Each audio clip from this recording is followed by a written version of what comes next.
बच्चों, स्वागत है आपका हमारे इस YouTube channel UP physics 12th में। जैसा कि हम लोगों ने पिछले वीडियो में देखा कि किस तरह से किसी विद्युत द्विध्रुव को जब एक समान विद्युत क्षेत्र में रखा जाता है तो उसकी स्थितिज ऊर्जा का सूत्र क्या होता है और उसकी विशेष परिस्थितियों के बारे में जाना, अर्थात किस परिस्थिति में उसकी स्थितिज ऊर्जा न्यूनतम होती है, किस परिस्थिति में अधिकतम होती है और किस परिस्थिति में उसकी स्थितिज ऊर्जा शून्य होती है, तथा साथ में कुछ बेसिक न्यूमेरिकल भी देखे थे। अब हम उसके आगे जो इस चैप्टर का अगला पार्ट है उसको शुरुआत करने जा रहे हैं। आज बिल्कुल बेसिक बातें बताएंगे और इस पर भी बीच से कोई भी प्रश्न पूछे जा सकते हैं। ये उसकी बस शुरुआत है। तो टॉपिक क्या है? वो है धारिता, कैपेसिटेंस। तो हम यहाँ पर चालक की धारिता की बात करेंगे और उससे संबंधित कुछ विशेष बिंदुओं को डिस्कस करेंगे और अंत में हम उस किसी गोलीय चालक की धारिता क्या हो सकती है, अर्थात वो कितना आवेश धारण कर सकता है, उसकी बात करेंगे। तो आइए हम समझते हैं कि पहले देखिए, चालक और अचालक दो तरह के पदार्थ होते हैं। हम इसकी चर्चा बाद में भी करेंगे और अभी हम करने जा रहे हैं। तो चालक पदार्थ हम लोगों ने पढ़ा भी है छोटी कक्षा में कि चालक पदार्थ वे पदार्थ होते हैं जिनमें विद्युत धारा आसानी से प्रवाहित होती है या हो सकती है। तो यहाँ पर भी वही बात कहेंगे, यानी चालक पदार्थ वे पदार्थ होते हैं जिनमें स्वतंत्र इलेक्ट्रॉन की संख्या बहुत अधिक होती है और उनसे विद्युत धारा का प्रवाह आसानी से हो सकता है। देखिए, विद्युत धारा के प्रवाह के लिए इलेक्ट्रॉनों का होना आवश्यक है और यहाँ बात हो रही है स्वतंत्र इलेक्ट्रॉन की। स्वतंत्र इलेक्ट्रॉन का मतलब ये होता है कि हम जानते हैं कि प्रत्येक पदार्थ अणुओं से मिलकर के बना है। किसी भी अणु के अंदर एक नाभिक होता है जिसमें कि प्रोटॉन और न्यूट्रॉन होते हैं। उस नाभिक के चारों ओर विभिन्न कक्षाओं में इलेक्ट्रॉन चक्कर लगाते हैं। तो वो इलेक्ट्रॉन जो सबसे अंतिम कक्षा में चक्कर लगाते हैं नाभिक के चारों ओर, उन्हें हम समझो स्वतंत्र इलेक्ट्रॉन कहते हैं, क्योंकि उन पर नाभिक का प्रभाव सबसे कम होता है, क्योंकि वो अंतिम कक्षा में होते हैं। इसलिए नाभिक के अंदर जो प्रोटॉन है उनका आकर्षण बल जो है अंतिम कक्षा में चक्कर लगा रहे इलेक्ट्रॉनों पर सबसे कम होता है, इसीलिए उनको हम स्वतंत्र इलेक्ट्रॉन मान लेते हैं। तो जो हमारी धातुएं हैं, ठोस धातुएं, तांबा है, चांदी है, लोहा है, एल्युमिनियम है, ये सब विद्युत धारा के अच्छे चालक होते हैं, क्योंकि इनमें इलेक्ट्रॉनों की संख्या, स्वतंत्र इलेक्ट्रॉनों की संख्या बहुत अधिक होती है।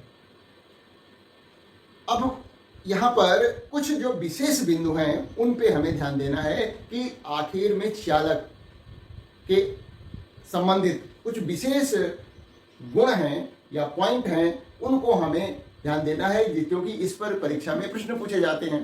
तो पहला पॉइंट ये होता है कि किसी चालक को आवेशित किया जाए या फिर उस चालक को विद्युत क्षेत्र में रख दिया जाए।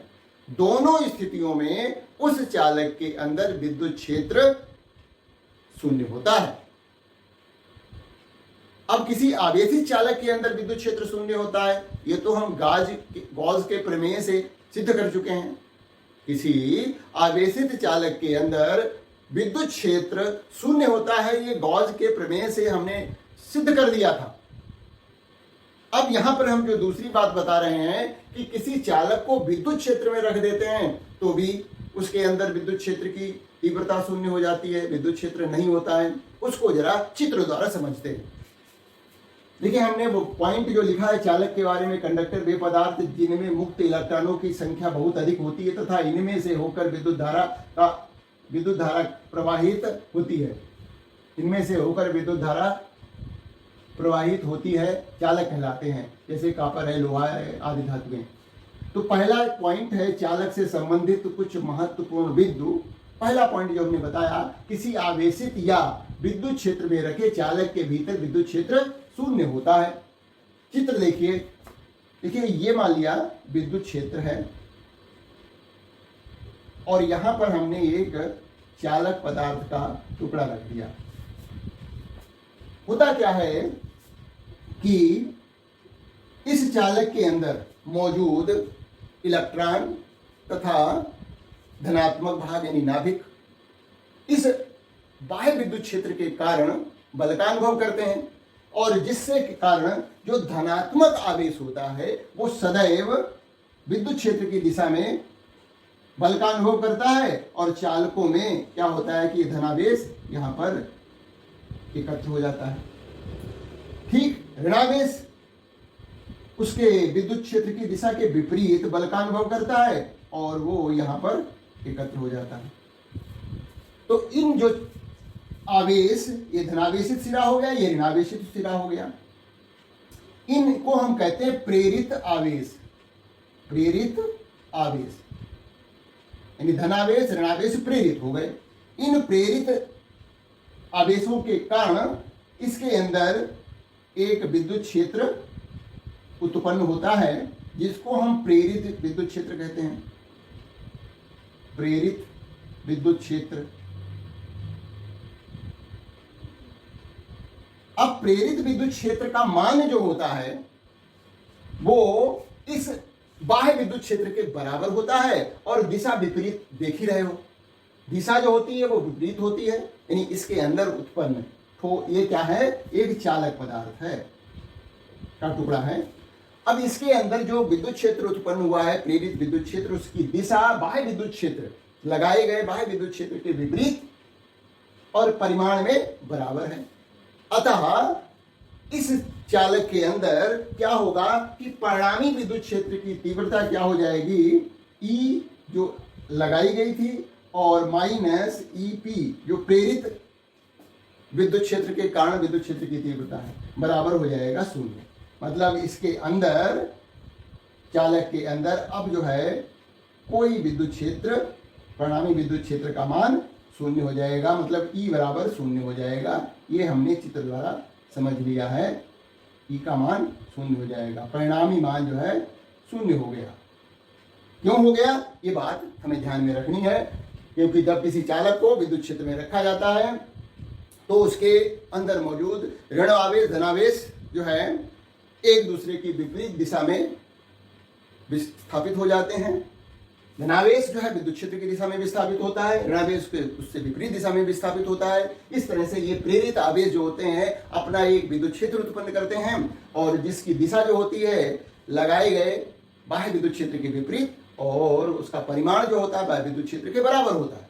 अतः चालक के अंदर परिणामी विद्युत क्षेत्र 0 हो जाता है। ये पहला पॉइंट हो गया। दूसरा पॉइंट जो है कि चालक के समस्त आयतन में विभव का मान नियत होता है तथा इसका मान पृष्ठ के विभव के बराबर होता है। दूसरा पॉइंट है, यानी कोई भी चालक पदार्थ है उसका विभव पूरे आयतन में यहां यहां यहां यहां सब जगह विभव जो होगा V का मान नियत होगा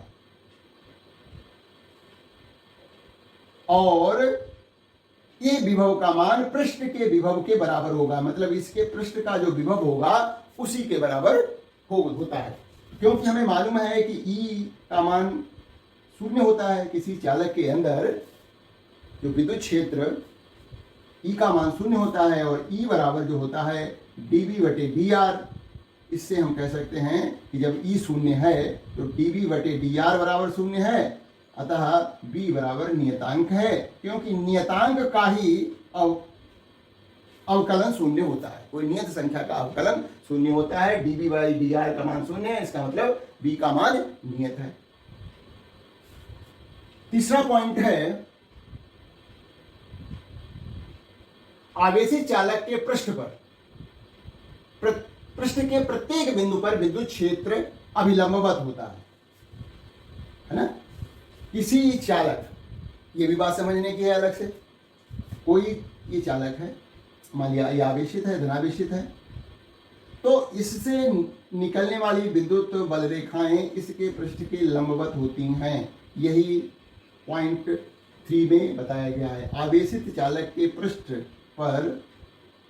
पृष्ठ के प्रत्येक बिंदु पर विद्युत क्षेत्र अभिलंबवत होता है। ई जो होता है वो लंबवत होता है। क्यों होता है ये तो हम पहले भी बता चुके हैं। क्यों होता है वो हम यहां पर बताएंगे आज। देखिए, यदि मान लिया ये ई लंबवत नहीं है, मान लिया ऐसे तिरछा है ऐसे, तो हम यहां पर एक स्पर्श रेखा खींचेंगे, ये कोण हो जाएगा थीटा।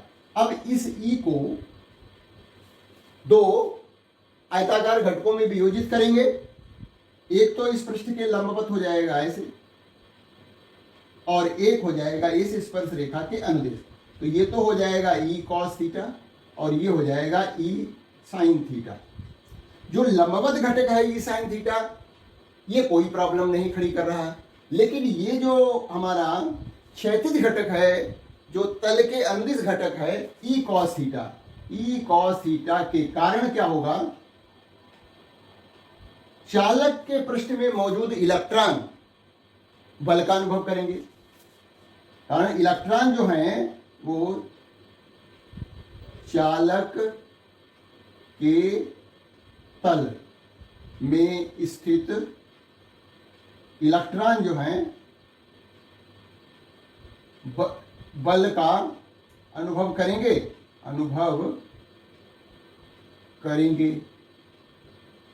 तथा सतह पर गति करने लगेंगे।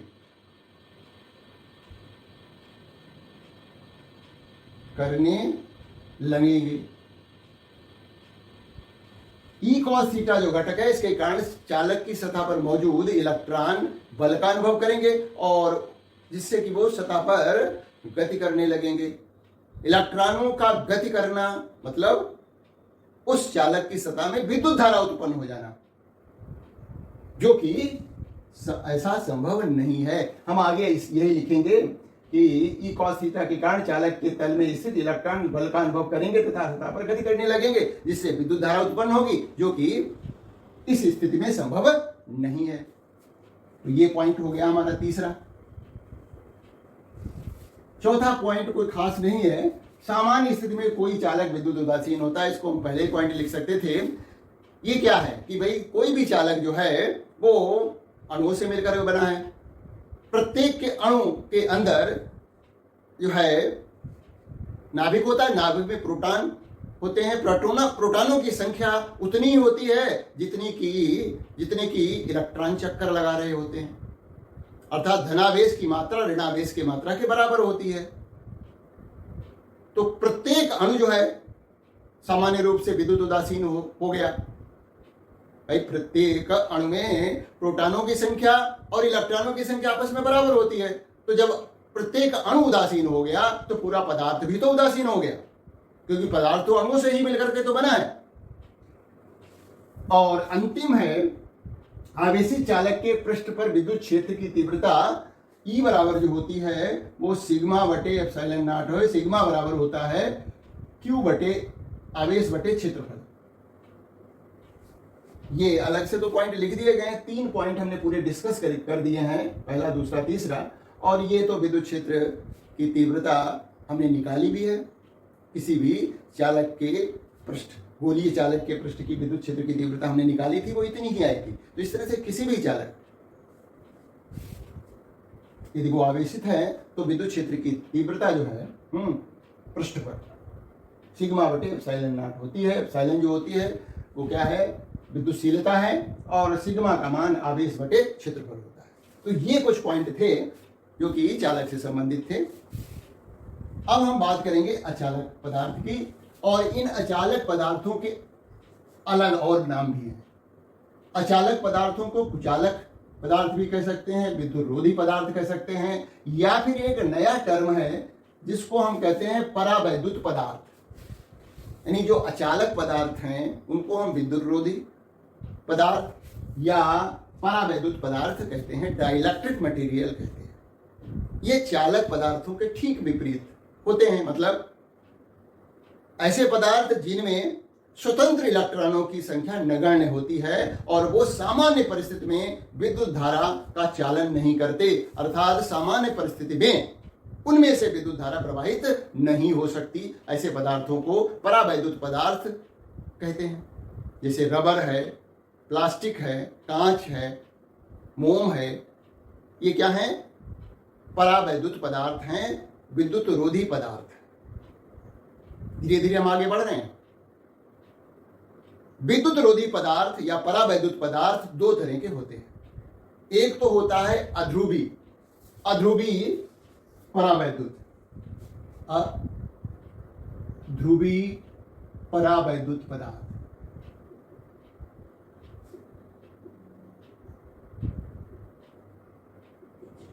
इसको हम इंग्लिश में कहते हैं नॉन पोलर डाइलेक्ट्रिक मटेरियल कह दीजिए। तो ये क्या होते हैं? तो वे पदार्थ जिनके धन तथा ऋण आवेशों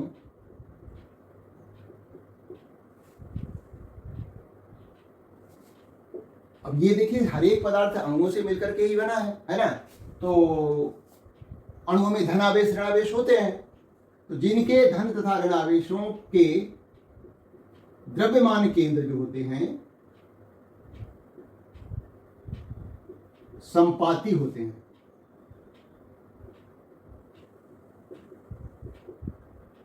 उन्हें अध्रुवी परावैद्युत पदार्थ कहते हैं।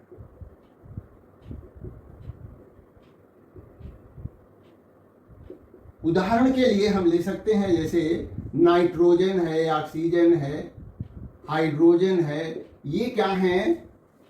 अध्रुवी, और बहुत सारे हैं अध्रुवी परावैद्युत पदार्थ हैं, क्योंकि इसमें जो हमारा धनात्मक आवेश होगा और ऋणात्मक आवेश होगा, उनका जो सेंटर ऑफ मास होगा वो एक दूसरे पर कोइंसाइड कर रहा होगा, संपाती होगा। इसलिए इसमें अध्रुवी मतलब ऐसा पदार्थ जिसमें ध्रुव न हो, यानी ध्रुव का मतलब एक सिरा धनात्मक हो दूसरा ऋणात्मक हो, ऐसा कुछ न हो, इसलिए इनको अध्रुवी परावैद्युत पदार्थ कहते हैं। दूसरे जो होते हैं परावैद्युत पदार्थ, जिनको कि हम अध्रुवी परावैद्युत पदार्थ कहते हैं, सॉरी ध्रुवी अध्रुवी तो हो चुका है, ध्रुवी परावैद्युत पदार्थ।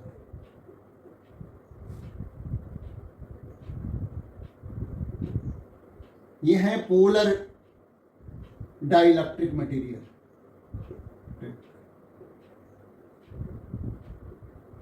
वे पदार्थ जिनके धन तथा ऋण आवेशों के द्रव्यमान केंद्र संपाती नहीं होते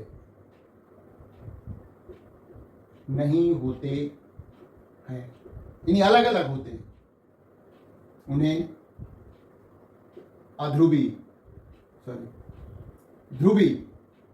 ध्रुवी परावैद्युत पदार्थ कहते हैं। सिंपल सी बात है।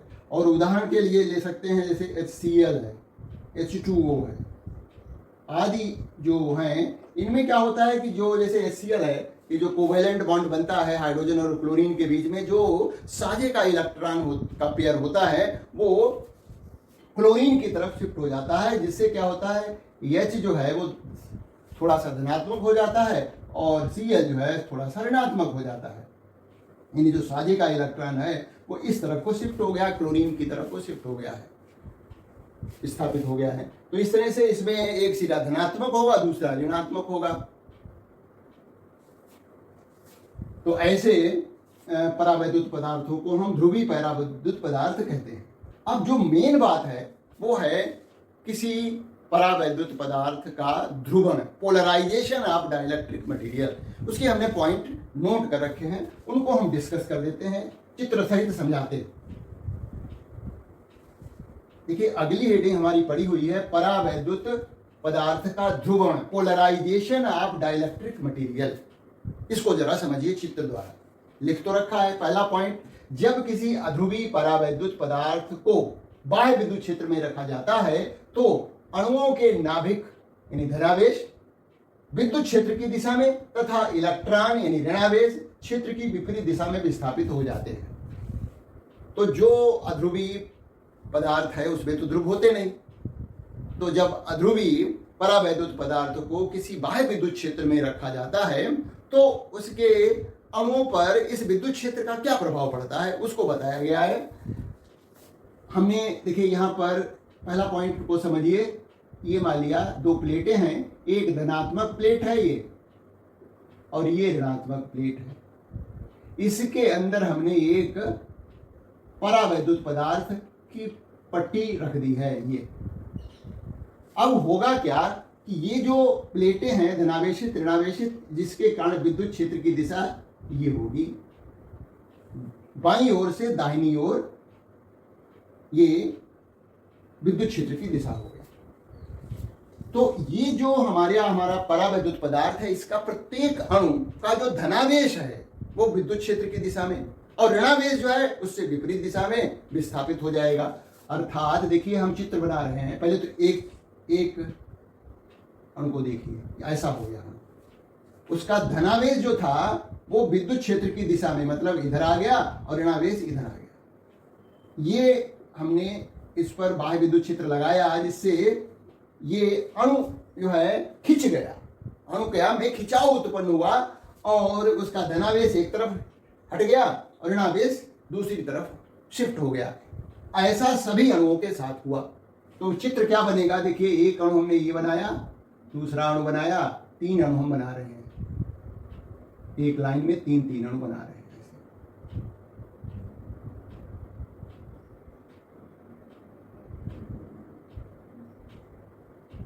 ये अब इसके इन अणुओं में जो है दाहिनी तरफ सभी अणुओं में क्या होगा, प्लस प्लस का हो जाएगा, प्लस प्लस दाहिनी तरफ, और बाईं तरफ जो होगा वो ऋण हो जाएगा, ऋणात्मक भाग हो जाएगा, यहां पर ऋणात्मक हो जाएगा।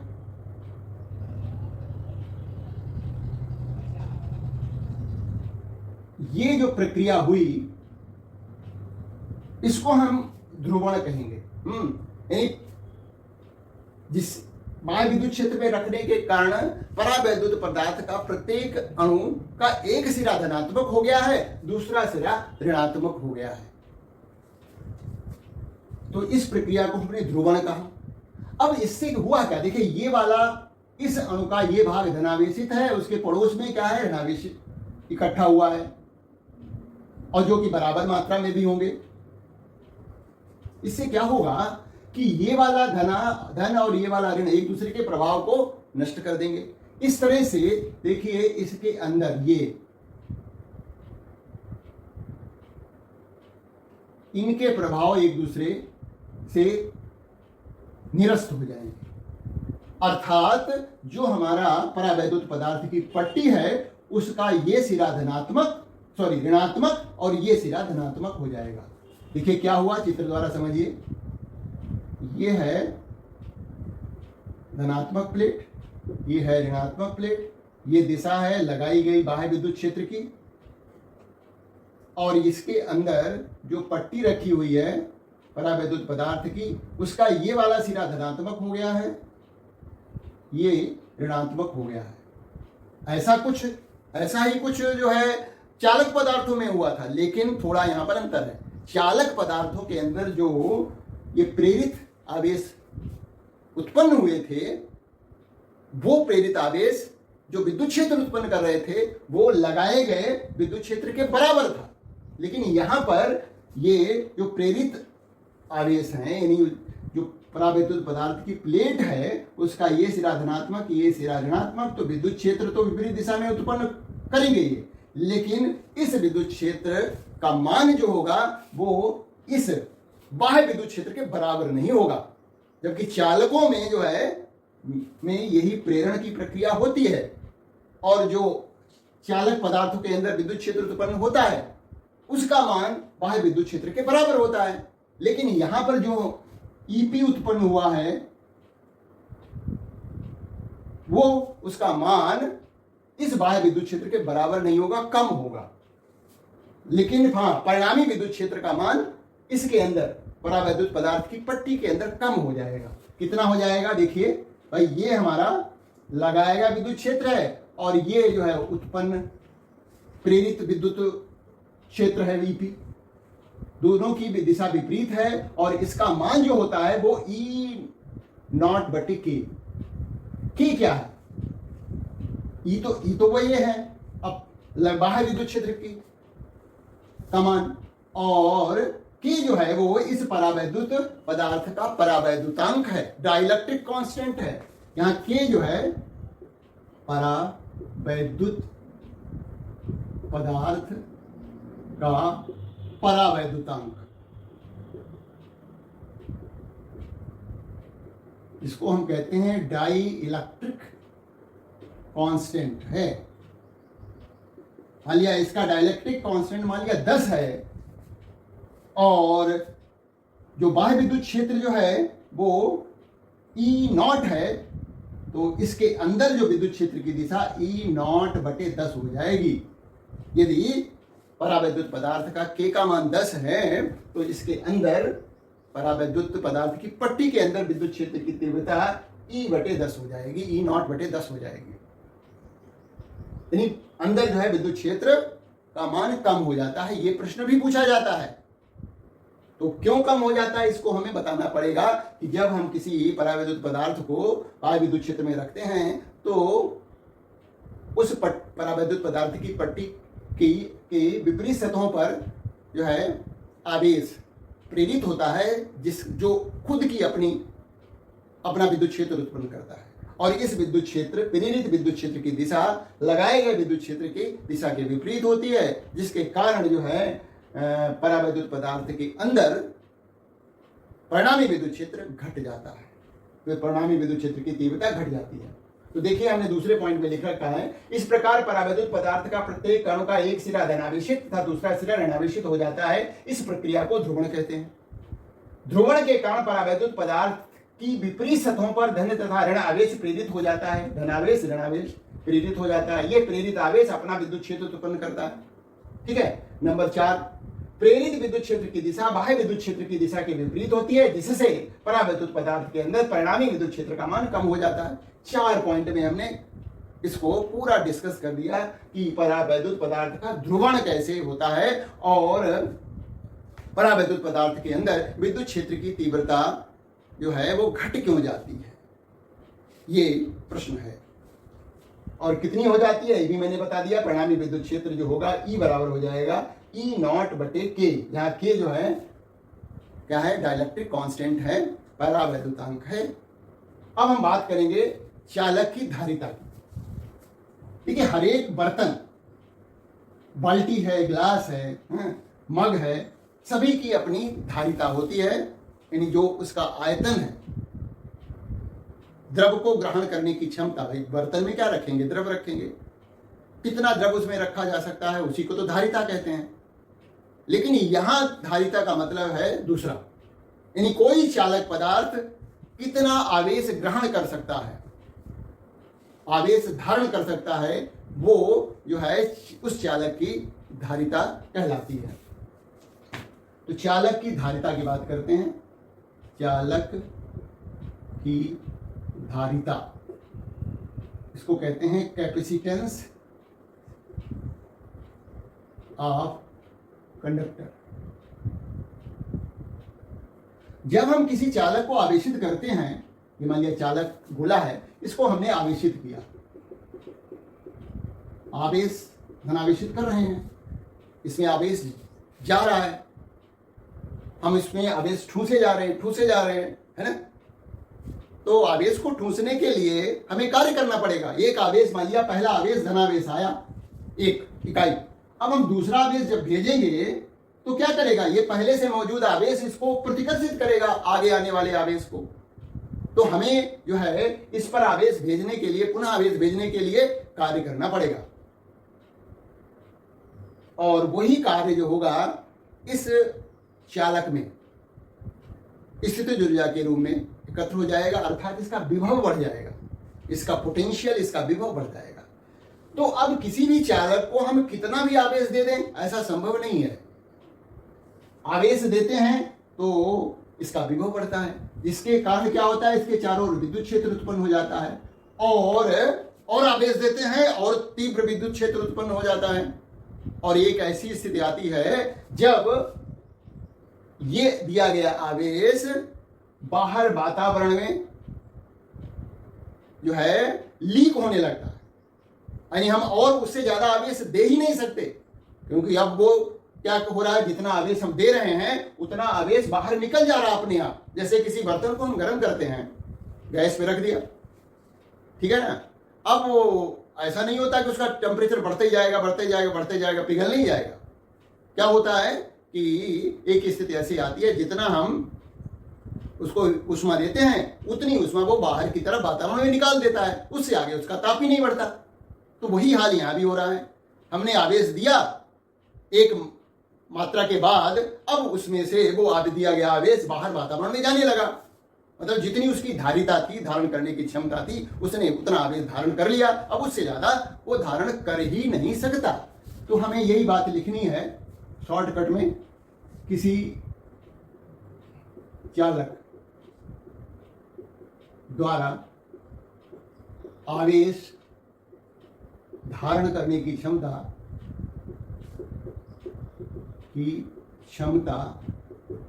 उसकी धारिता कहलाती है।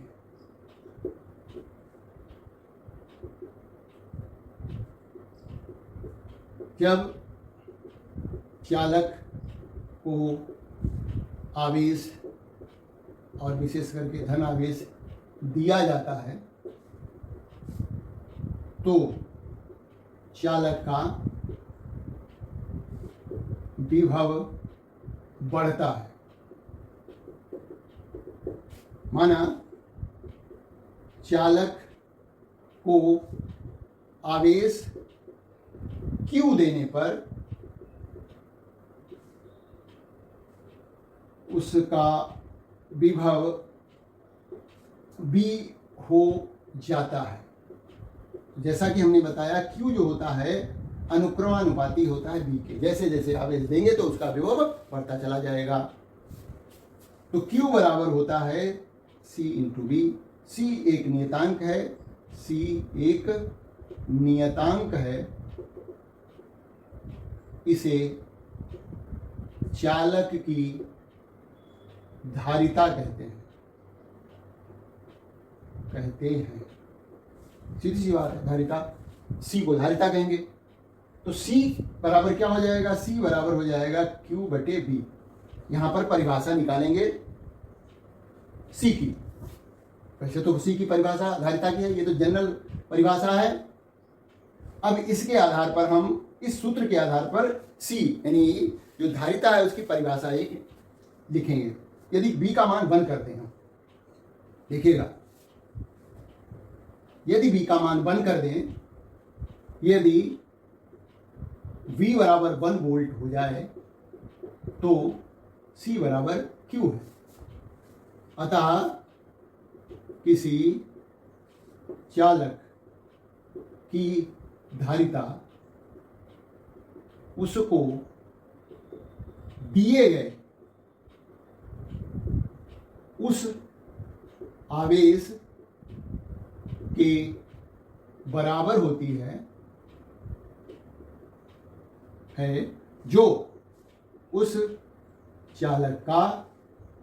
जो उस चालक के विभव में एकांक वृद्धि करता है, एकांक वृद्धि कर दे। देखते हैं, अतः किसी चालक की धारिता उसको दिए गए उस आवेश के बराबर होती है जो उस चालक के विभव में एकांक वृद्धि कर दे। ठीक है, तो ये परिभाषा हो गई। देखिए मात्रक क्या होगा, मात्रक, क्योंकि हमने देखा यहाँ पर C बराबर है Q बटे B। वैसे तो मात्रक इसका क्या हो जाएगा, कूलाम्ब पर वोल्ट हो गया, लेकिन इसका SI मात्रक जो होता है वो फैरेड होता है। Farad FARAD farad. ये बहुत बड़ा मात्रक है, तो हम ज़्यादातर जो है छोटे मात्रकों का प्रयोग करेंगे। वो होता है माइक्रोफैरेड, इसको कैपिटल F लिखते हैं। तो माइक्रोफैरेड, 1 माइक्रोफैरेड म्यू सी बराबर होता है 10⁻⁻6 farad. 1 picofarad, picofarad, 1 microfarad 1 picofarad बराबर होता है 10⁻12 फैरेड। ज़्यादातर इनका प्रयोग होता है माइक्रोफैरेड और पिकोफैरेड। मिलीफैरेड भी हो सकता है, 1 मिलीफैरेड इज इक्वल टू हो जाएगा 10⁻³ फैरेड। तो ये कुछ छोटे मात्रक हैं जिनका कि हम न्यूमेरिकल वगैरह लगाने में प्रयोग करेंगे। अब इस चालक की धारिता को प्रभावित करने वाले कारक क्या है। अभी हमने बताया कि किसी भी चालक को कितना भी आवेश नहीं दे सकते, कि उसको कितना भी चालक जो है आवेश देते जाए ना। एक निश्चित सीमा के बाद दिया गया आवेश, मैंने कहा ना, वातावरण में लीक होने लगता है, उससे ज्यादा नहीं दे सकते। तो किसी चालक की धारिता को प्रभावित करने वाले कारक क्या होते हैं। चालक की धारिता को प्रभावित करने वाले कारक, चालक की धारिता को प्रभावित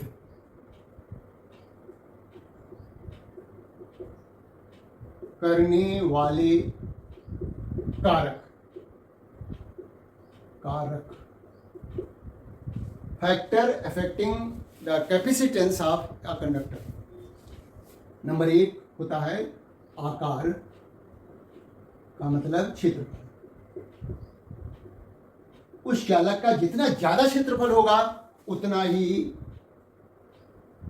ज्यादा वो आवेश ग्रहण कर लेगा। क्षेत्रफल अधिक है तो ज्यादा आवेश उस पर दिया जा सकता है, उसको दिया जा सकता है। नंबर 2 है चालक के समीप उपस्थित अन्य चालक।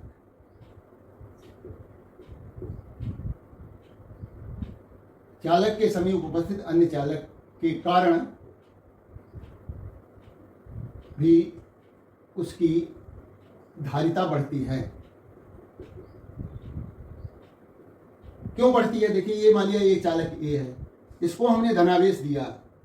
अब क्या होगा कि यदि हम दूसरा चालक इसके समीप रख दें बी, तो इस चालक पर जो धनावेश है वो क्या करेगा, दूसरे चालक बी के ऋणावेश को अपनी ओर आकर्षित करेगा और धनावेश को प्रतिकर्षित करेगा। ऐसा करेगा जिसके कारण क्या होगा, ए का विभव घट जाएगा, विभव घट जाएगा। जब विभव घट जाएगा तो हम इसको और आवेश दे पाएंगे। और क्यों दे सकते हैं, विभव ही तो बढ़ता चला जाता है, विभव बढ़ता चला जाता है, जिससे कि विद्युत क्षेत्र की तीव्रता बढ़ती है और आवेश दिया गया आवेश लीक होना शुरू हो जाता है।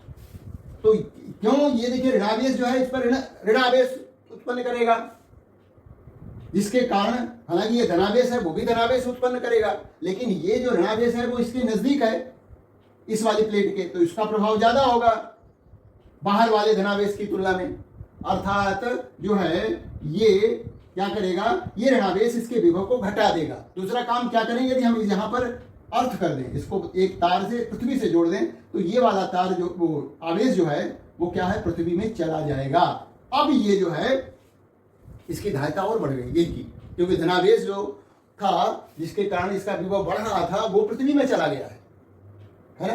ये केवल ऋणावेश जो है वही इसके विभव को घटाएगा। तीसरा है कारक, वो है माध्यम की उपस्थिति। माध्यम की उपस्थिति, यदि वायु की अपेक्षा कोई दूसरा माध्यम हो, किसी चालक के चारों ओर दूसरा माध्यम हो, जैसे परावैद्युत पदार्थ है, तो उसकी धारिता जो है पहले की अपेक्षा जो है ज्यादा हो जाएगी, के गुना बढ़ जाएगी। यदि माध्यम परावैद्युतांक जो है, परावैद्युतांक के वाले माध्यम में रखने पर चालक की धारिता k गुना बढ़ जाती है, k गुना हो जाती है।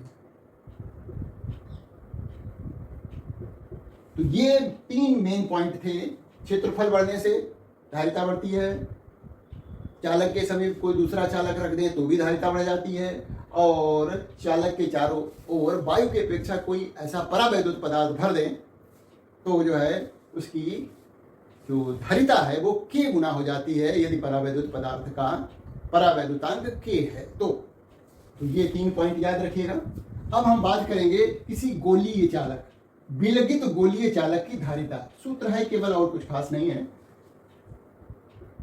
विलगित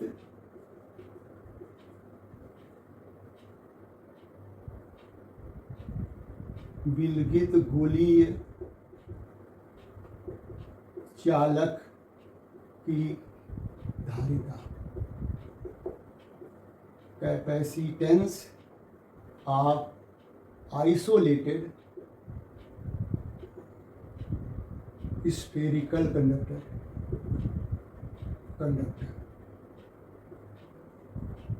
माना r त्रिज्या के किसी गोलीय चालक को आवेश Q दिया जाए तो यह आवेश उसकी सतह पर समान रूप से वितरित हो जाता है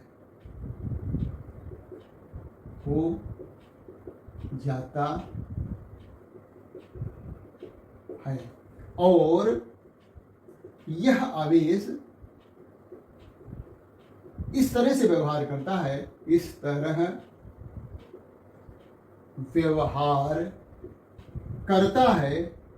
कि मानो वह उसके केंद्र पर स्थित हो। माना r त्रिज्या के किसी गोलीय चालक को आवेश Q दिया जाए तो यह आवेश उसकी सतह पर समान रूप से वितरित हो जाता है और यह आवेश इस तरह व्यवहार करता है कि मानो वह उसके केंद्र पर स्थित हो। यदि चालक का विभव V हो जाए तो विभव कितना हो जाएगा? विभव V बराबर हो जाएगा। अब जो आवेश दिया गया है वो किस तरह से व्यवहार कर रहा है कि मानो कि उसके केंद्र पर स्थित हो। ये मान लिया कोई गोलीय चालक है और आवेश तो हम यहाँ पर दे रहे हैं, मतलब उसके सतह पर वितरित हो रहा है समान रूप से, लेकिन उसका व्यवहार है कि मानो वो सारा दिया गया आवेश जो है वो पूरा का पूरा इसके केंद्र पर स्थित है, ऐसा व्यवहार कर रहा है। वास्तव में तो वो उसके तल पर ही है। अब मान लें कि ये जो है आवेश इसके सतह पर न होकर के इसके केंद्र पर है और त्रिज्या इसकी r है, तो इसके तल का, इसकी सतह का विभव क्या होगा? विभव का सूत्र हो जाएगा 1/4 पाई एप्सिलॉन नॉट, क्योंकि Q आवेश कहां पर है? इसकी सतह से r दूरी पर है, तो सूत्र हम ऑलरेडी निकाल चुके हैं विभव का। तो ये विभव का मान हो जाएगा, सतह का विभव, चालक का विभव या चालक की सतह का विभव, चालक की सतह का विभव है, चालक की सतह का विभव V हो जाए तो V बराबर इतना होगा, है ना। अब हमें मालूम है कि धारिता के लिए सूत्र क्या प्रयोग करते हैं? C बराबर होता है, अभी जो निकाला था ना भाई, Q बराबर C भी था, तो C बराबर क्या था? Q बाई B, बस वही सूत्र लगा दीजिए। अतः गोलीय चालक की धारिता C बराबर हो जाएगा Q बटे B। Q तो Q ही रहेगा, B का मान ये है, B बराबर है Q बटे 4 पाई एप्सिलॉन नॉट R। ये ऊपर चला जाएगा, Q कट जाएगा, Q से Q कट जाएगा, ये ऊपर चला जाएगा, C बराबर हो जाएगा 4 पाई एप्सिलॉन नॉट R। ये गोलीय चालक की धारिता का सूत्र हो गया। देखिए धारिता जो है त्रिज्या के अनुक्रमानुपाती है। बड़ी त्रिज्या होगी, बड़ा गोला होगा तो ज्यादा आवेश इकट्ठा कर पाएगा, अपने ऊपर धारण कर पाएगा। अच्छा, यदि गोलीय, ये तो वायु का है, वायु में रखा है गोला, यदि गोलीय चालक को किसी परावैद्युत पदार्थ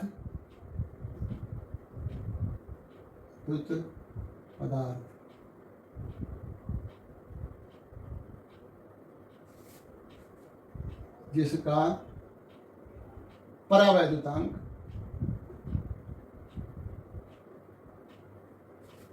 K है में रखा जाए तो धारिता कितनी हो जाएगी? धारिता हो जाएगी, अब एप्सिलॉन की जगह एप्सिलॉन 0 की जगह एप्सिलॉन K लिखेंगे हम, है ना। तो धारिता का मान ये इसको हम C0 लिख देते हैं, ठीक है ना, क्योंकि वायु में उस गोलीय चालक की धारिता है। अब इसको माध्यम में रख दिया गया है, यानी वायु की अपेक्षा कोई दूसरा माध्यम रख दिया जाए। यदि गोलीय चालक को किसी परावैद्युत पदार्थ जिसका परावैद्युतांक K है में रखा जाए तो धारिता C बराबर हो जाएगी। अब हम इसको C लिख रहे हैं, 4 pi epsilon not K R, या कहें C बराबर हो जाएगा K गुणा 4 पाई एप्सिलॉन नॉट R, या कहें C बराबर हो जाएगा K C नॉट। C क्योंकि C नॉट का मान है 4 पाई एप्सिलॉन नॉट। तो ये एक सूत्र आ गया, C और C नॉट में संबंध। C क्या है? धारिता तब है जब उस गोलीय चालक को किसी दूसरे माध्यम में रखा गया है, वायु की अपेक्षा कोई दूसरा माध्यम है जिसका परावैद्युतांक जो है वो K है।